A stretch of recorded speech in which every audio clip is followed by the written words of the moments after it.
بسم اللہ الرحمن الرحیم۔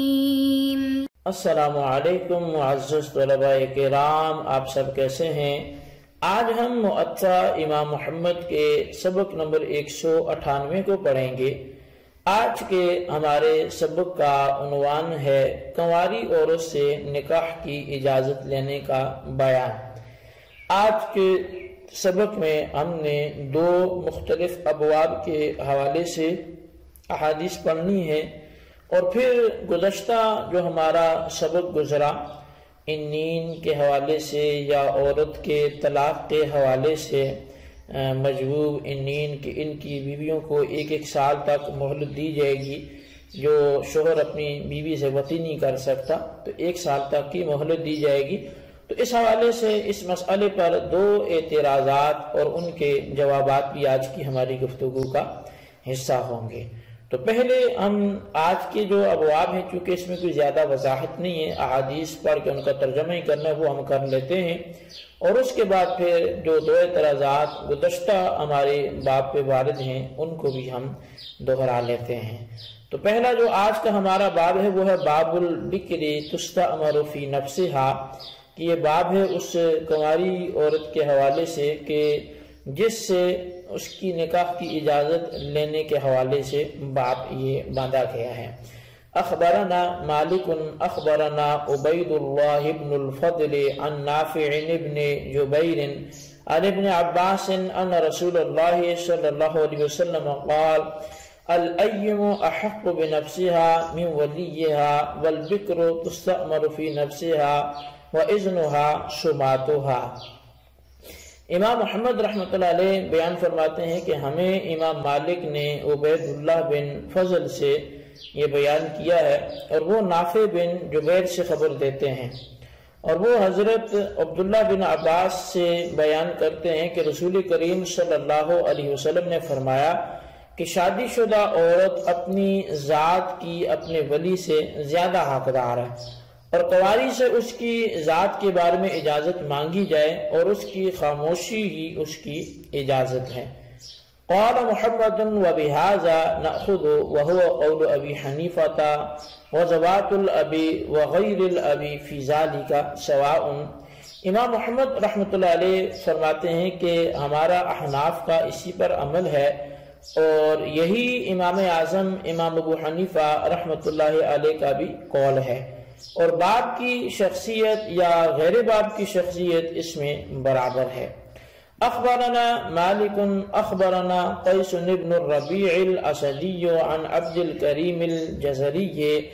عن سعید بن المسیب قال قال رسول اللہ صلی اللہ علیہ وسلم تستأذن الابکار فی انفسہن ذوات الابی وغیر الابی قال محمد وبهذا نأخذ۔ امام محمد رحمۃ اللہ علیہ بیان فرماتے ہیں کہ ہمیں امام مالک نے خبر دی ہے کہ ہمیں قیس بن ربیع الاسدی نے عبد الکریم جزری سے، اور انہوں نے حضرت سعید بن مسیب رضی اللہ عنہ سے بیان کیا ہے، انہوں نے کہا کہ رسول اللہ صلی اللہ علیہ وسلم نے فرمایا کہ کنواری لڑکیوں سے ان کی ذات کے بارے میں اجازت طلب کی جائے، باپ والی اور غیر باپ والی اس میں برابر ہیں۔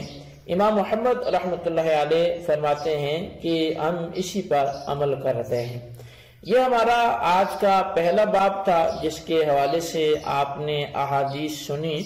اور مذہب احناف کو بھی سنا۔ اس پہ تفصیلی کلام چونکہ پہلے ہو چکا ہے تو آپ گزشتہ اسباق ہی کی طرف رجوع کر سکتے ہیں۔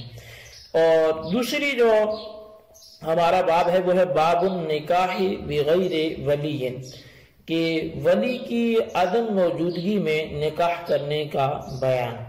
اخبرنا مالک اخبرنا رجل عن سعید بن المسیب قال قال عمر بن الخطاب لا يصلح لامرأة ان تنکح الا باذن ولیها او ذی الرأی من اہلها او السلطان۔ امام محمد رحمۃ اللہ علیہ فرماتے ہیں کہ ہمیں امام مالک نے ایک شخص سے خبر دی ہے جو حضرت سعید بن مسیب رضی اللہ عنہ سے بیان کرتا ہے، انہوں نے کہا کہ حضرت عمر بن خطاب رضی اللہ عنہ نے فرمایا کہ کسی عورت کو یہ زیب نہیں دیتا کہ وہ اپنے ولی کے اذن کے بغیر نکاح کرے یا کسی اور شخص کی رائے کے بغیر جو اس کے خاندان میں صاحب رائے ہو یا بادشاہ کی اجازت کے بغیر نکاح کرے، کسی عورت کو یہ زیب نہیں دیتا۔ قال محمد لا نکاح الا بولی فإن تشاجرت هي والولي فالسلطان ولي من لا ولي له۔ فأما أبو حنيفة قال إذا وضعت نفسها في كفاءة ولم تقصر في نفسها في صداق فالنكاح جائز، ومن حجته قول عمر في هذا الحديث أو ذي الرأي من أهلها أنه ليس بولي وقد أجاز نكاحه لأنه إنما أراد ألا تقصر بنفسها فإذا فعلت هي ذلك جاز۔ امام محمد رحمۃ اللہ علیہ حدیث پاک لکھنے کے بعد اب مذہب احناف اور اس کی تفصیل کو کچھ یوں بیان کرتے ہیں کہ ولی کے بغیر نکاح ہی نہیں ہوتا۔ اگر عورت اور اس کے ولی کے درمیان جھگڑا ہو جائے تو بادشاہ ہر اس شخص کا ولی ہے جس کا کوئی اور ولی نہ ہو، لیکن امام اعظم امام ابو حنیفہ رضی اللہ تعالیٰ عنہ فرماتے ہیں کہ جب کسی عورت نے اپنا نکاح اپنے ہی کفر میں کیا اور حق مہر میں بھی کمی نہ کی تو یہ نکاح جائز ہے۔ اس کے جواز کی دلیل ان کے نزدیک وہ حضرت عمر رضی اللہ عنہ کا وہ قول ہے جو اس حدیث میں موجود ہے کہ او ذی الرأی من اہلہا، کہ اپنے خاندان کے صاحب رائے کی اجازت سے، حالانکہ یہ شخص ولی نہیں ہے اور پھر بھی اس کی موجودگی میں نکاح کو جائز قرار دیا گیا، حالانکہ ان کا مقصد یہ تھا کہ عورت اپنے حق مہر میں کمی نہ کرے، جب وہ ایسا ہی کرے تو نکاح جائز ہے۔ تو بہرحال کیونکہ اس مسئلے کی تفصیل گزشتہ اسباق میں گزر چکی ہے تو آپ وہیں پر ملاحظہ کر سکتے ہیں، لیکن یہ ہمارے آج کے 2 ابواب تھے جس کے حوالے سے گفتگو ہوئی۔ اب ہم لوٹتے ہیں جو ہمارا گزشتہ درس رہا کہ اگر کوئی شوہر اپنی بیوی کے ساتھ جماع کرنے پر قدرت نہیں رکھتا تو اب اس شوہر کو سال بھر کی مہلت دی جائے گی، بیوی کو پھر اختیار ہوگا کہ اگر یہ عذر جاتا رہے تو وہ اس کے ساتھ رہے گی بدستور، ورنہ اس کو جانے کا بھی اختیار ہوگا۔ اس حوالے سے ایک اعتراض ہم پر کیا جاتا ہے مذہب احناف پر، اور وہ اعتراض حضرت علی المرتضیٰ شیر خدا کرم اللہ تعالی وجہ الکریم کے حوالے سے ہے۔ مصنف عبدالرزاق میں روایت موجود ہے کہ حضرت علی المرتضیٰ رضی اللہ تعالی عنہ کے پاس ایک عورت آتی ہے اور اس نے اپنے خاوند کے جماع نہ کر سکنے کی شکایت آ کر حضرت علی المرتضیٰ سے کی، تو آپ نے پوچھا کیا وہ سحر کے وقت بھی جماع نہیں کر سکتا، یعنی سحری کا وقت جو صبح کا ہے؟ تو وہ کہنے لگی کہ نہیں، اس وقت بھی وہ جماع نہیں کر سکتا۔ پھر آپ نے فرمایا کہ تو بھی ہلاک ہوئی اور اس کو بھی ہلاک کر دیا، لیکن اس کے باوجود تمہارے درمیان تفریق نہیں کروں گا۔ اب اس واقعے سے معلوم یہ ہوا کہ حضرت علی مرتضیٰ نے انین کی بیوی کو اختیار نہیں دیا تھا، اور احناف اختیار دے کر اس واقعے کی روشنی میں حضرت علی مرتضیٰ رضی اللہ تعالیٰ عنہ کی مخالفت کرتے ہیں۔ تو اب یہ کہ اعتراض مذہب احناف پر گویا علی المرتضیٰ کی اس روایت کو لے کر کے ہوتا ہے، تو اب اس کا جواب کیا ہوگا؟ تو اس حوالے سے علامہ سرخسی رحمۃ اللہ علیہ نے یہی سوال نقل کر کے پھر اس کا جواب بھی ارشاد فرمایا ہے، اور وہ فرماتے ہیں کہ ہم جو لیکن نستدل بحدیث عمرہ، یعنی یہ علامہ سرخسی کے الفاظ ہیں المبسوط للسرخسی میں، آپ فرماتے ہیں کہ ہم حضرت عمر رضی اللہ عنہ کی حدیث سے استدلال کرتے ہیں، اور ایسی ہی روایت حضرت عبداللہ بن مسعود رضی اللہ تعالیٰ عنہ سے بھی آئی ہے، اور حضرت علی المرتضیٰ رضی اللہ تعالیٰ عنہ نے فرمایا کہ انین اور اس کی بیوی کے درمیان تفریق کر دی جائے گی، اور انہوں نے اس پر کامل مہر بھی واجب کیا۔ اور حضرت علی المرتضیٰ رضی اللہ عنہ سے صحیح حدیث جو محدثین کرام نے روایت کی ہے وہ یہ ہے کہ اس عورت نے یہ کہا تھا کہ میرے شوہر نے صرف ایک ہی مرتبہ مجھ سے صحبت کی ہے۔ اس صورت میں ہم حناف کے نزدیک ان دونوں میاں بیوی میں جدائی نہیں ڈالی جائے گی۔ تو حضرت علی المرتضیٰ رضی اللہ عنہ کے پاس عورت نے جو شکایت کی اس سے مرد کا انین ہونا ثابت ہی نہیں ہوتا، کیونکہ ایک دفعہ ہم بستری کا عورت خود اقرار کر رہی ہے، لہٰذا اس روایت میں احناف پر اعتراض وہ درست نہیں ہے۔ اور دوسرا یہ کہ حضرت علی المرتضیٰ رضی اللہ تعالیٰ عنہ کا ان نیند کے بارے میں صاف قول منقول ہے، اس کے ہوتے ہوئے احناف پر اعتراض کیسا کیا جا سکتا ہے؟ چنانچہ عن علی رضی اللہ عنہ، یہ کنز العمال میں حضرت علی المرتضیٰ رضی اللہ تعالیٰ عنہ کا اپنا قول موجود ہے کہ قال یوجل العنین سنتا فإن وصل وإلا ففرق بینہما۔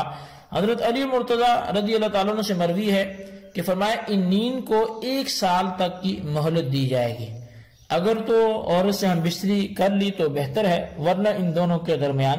تفریق کر دی جائے گی۔ تو دیکھیں جن کو لے کر اعتراض کیا جا رہا تھا تو انہی کے قول سے یہ مہلت کا ثبوت بھی ہو گیا۔ تو اس کا مطلب یہ ہوا کہ احناف حضرت علی المرتضیٰ شیر خدا کرم اللہ تعالی وجہ الکریم کے قول کی یا ان کے نظریے کی مخالفت نہیں کرتے بلکہ موافقت کر رہے ہیں۔ تو بہرحال یہ اعتراض ایک تھا جو مذہب احناف پر حضرت علی المرتضیٰ کو لے کے ہوتا تھا، تو اس کو آپ کے سامنے بیان کیا گیا۔ اب دوسرا جو اعتراض ہے وہ اصل میں حدیث پاک میں ایک صحابی حضرت رفاع کی بیوی کا جو واقعہ آتا ہے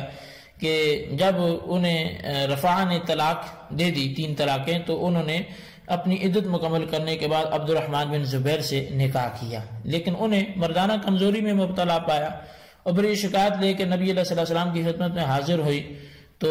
نبی علیہ السلام نے عبد الرحمن بن زبیر کو 1 سال کی مہلت نہیں دی۔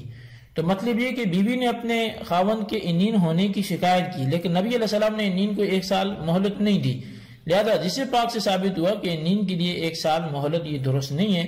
تو جب یہ درست نہیں ہے تو پھر احناف یہ مہلت کس لیے دیتے ہیں؟ تو وہ تو حدیث کی مخالفت کرتے ہیں۔ تو اصل میں اس حوالے سے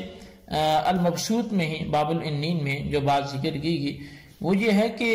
حضرت رفاع کی بیوی نے جو کچھ ان کی کمزوری کی شکایت یا حکایت کی تھی وہ اصل میں یہ تھی کہ ان کا عضو تناسل بہت چھوٹا ہے۔ یہ نہیں کہا کہ وہ انین ہیں، اور ہم حناف کے نزدیک چھوٹا عضو تناسل ہونے کی صورت میں عورت کو اختیار نہیں دیا جاتا۔ تو جب حضرت رفاع کی بیوی نے جن الفاظ سے طویل شکایت کی تھی وہ تو ہدہ و تصو بھی ہیں، یعنی جس کا معنی کپڑے کا بٹا ہوا کوڑا ہے۔ تو اس میں 2 احتمال ہو سکتے تھے، ایک یہ کہ دخول تو کر سکتا تھا لیکن کمزوری کی وجہ سے عورت کی حاجت پوری نہیں کر سکتا، یہ مفہوم بھی ان نیند کی طرف اشارہ نہیں کرتا۔ اور دوسرا احتمال یہ ہے کہ ان کی بیوی نے کپڑا جو ہے وہ اس کا بٹا ہوا ایک کوڑا اٹھا کر دکھایا کہ ان کے اس مخصوص کی جو لمبائی ہے وہ معمولی سی ہے۔ اسی احتمال کو صاحب مبسوط نے بیان کیا۔ تو اب ان 2 احتمالات میں ہم بستری پائی جاتی ہے لیکن عورت کی حاجت سے تھوڑی ہوتی ہے، اور انین وہ ہے جو سرے سے ہم بستری پر قادر ہی نہیں ہے۔ تو مطلب یہ مسئلہ انین کا ہے ہی نہیں کہ جس میں مہلت نہیں دی گئی، اور احناف جو ہیں وہ انین کو 1 سال کی مہلت دیتے ہیں۔ تو اس لیے آپ 2 الگ الگ مسئلوں کو لے کر احناف پر کیا جو ہے وہ اعتراض نہ کریں۔ تو یہ بہرحال ہمارا آج کا سبق تھا، اس کو آپ اچھی طرح سمجھیں اور مذہب حناف کو یاد رکھیں۔ اللہ تعالی ہمیں اس کے مطابق جو ہے وہ عمل کرنے اور اسی کے نقطہ نظر کو سمجھنے کی توفیق نصیب فرمائے۔ آمین بجاہ النبی الامین صلی اللہ علیہ وسلم۔